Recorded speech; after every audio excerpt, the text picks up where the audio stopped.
मैं तुझे दुआ देता हूँ आज दिल से कि जो गम मुझे लगा है अल्लाह वो गम तुझे लगा है। तूने आज तक क्या ही गम देखे होंगे। अगर तू बाप है तो औलाद बिछड़ गई होगी, उसका गम सहा होगा तुमने। अगर तू एक बीवी है तो शौहर की बेवफाई का गम, और अगर किसी से चक्कर वक्कर चल रहे हैं तो उनके छोड़ देने का गम, किसी चीज़ के चले जाने का गम, किसी नुकसान के हो जाने का गम, किसी अपने को खो देने का गम। लेकिन मैं बताऊं, जिस दिन तुम्हें ये फील होना शुरू हो गया ना कि तुम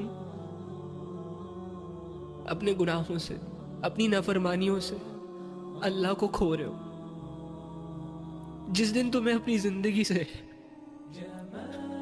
अल्लाह जाता हुआ फील हुआ ना, तो उस दिन तुम रह नहीं पाओगे।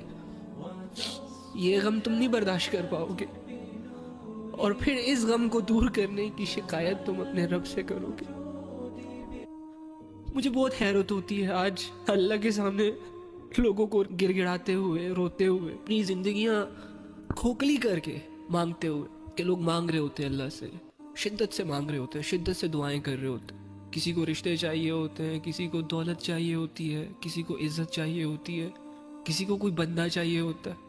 लेकिन अल्लाह करे तेरी लाइफ में वो दिन आए कि जब तू अल्लाह के सामने जाए तो तेरे पास कुछ ना हो मांगने का, तुझे हर चीज बेमायने लगे, बस तेरी जबान पे सिर्फ एक ही दुआ हो कि यार अब जब तू कहता है कि तू मेरा पैदा करने वाला, जब तू कहता है कि खालिक भी तू है, राजिक भी तू है, हफीज भी तू है, हिफाजत भी तूने करनी है, दोस्त भी तू है, मददगार भी तू है, सब कुछ दिया भी तूने और सब कुछ है भी तेरा, तो मैं तो रह गया ना लकीर का फकीर।